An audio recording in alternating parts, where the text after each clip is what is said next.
Fish hide mukbang. Hindi nagpapakita ng mukha. So ayan mga kapartner, mayroon tayong maliliit na siklam. Mag-iihaw tayo dito sa ating magical lamp. Ngayon kapartner ay isasaksak na natin syempre para matuloy yung pag-iihaw natin ng ating siklam. At mag-aantay lang tayo ng ilang minuto. Iinit na yan. Sigurado yan kapartner. Walang daya. Ayan o. Yan. Sigurado yan. Basta't ako nagsabi. Ngayon mayroon tayong heating conductor. Bali, may dungis na kasi lagi natin ito ginagamit. Madalas tayo nag-iihaw dito. Nakaraan mais, tapos may isda. Kaya ito pwede siya baliktaran. Papatong natin dyan. Para mag-umpisa na tayo sa ating pag-iihaw ng siklam. Ayan, makikita natin dito kapartner na yung siklam natin ay tulog. Parang galing sa kasino. Puyat na puyat. Gigisingin natin yan mamaya. Siyempre, ilalagay natin isa-isa yan. Ipatong natin lahat dyan. Lagay na natin lahat. Para magising sila lahat.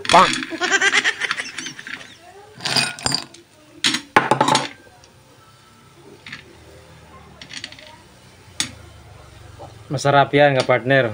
Ayan o, punong-puno o. Talagang nagising na. Naka-smile na sila kapartner. Ibig sabihin, gising na. Yummy! Kailangan kapartner, half cook lang ang gagawin natin dito. Huwag masyadong overcook. Pagka bumuka, ibig sabihin luto na yan.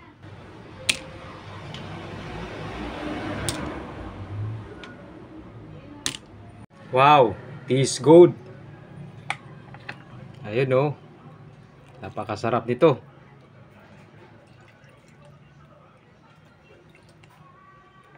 Lagyan natin ng kaunti. Wow!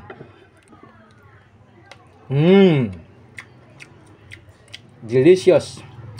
Yummy!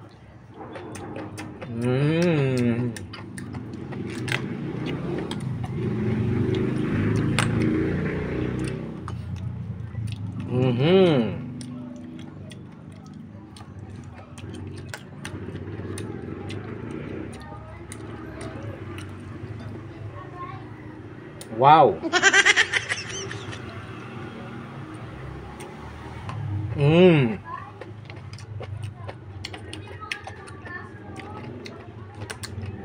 Talaga naman.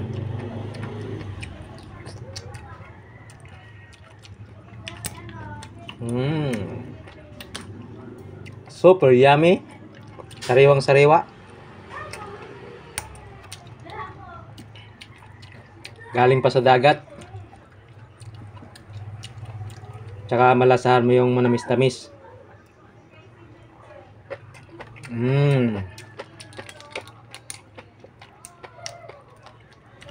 Maraming option dito kapartner kung paano ito lulutuin. Pwede sa gata, tsaka pwede rin sa may sabaw.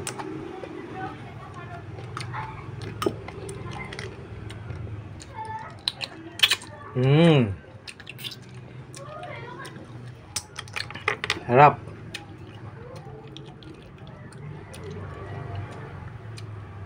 Talagang mamamangha ka talaga kapartner pag ito ay nasubukan mo.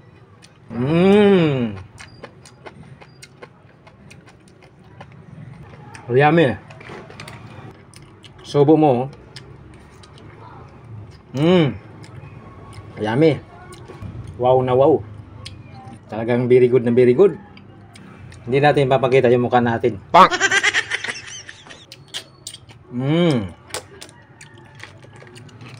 Hindi kagaya sa ibang nagmumukbang na pinapakita yung mukha.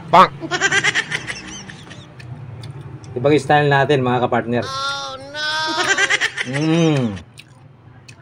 Kasi ito walang daya yung pagmumukha natin.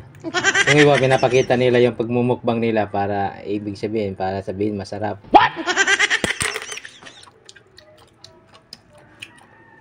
Ito wala kang mukha na makikita. Fish hide mukbang. Wow.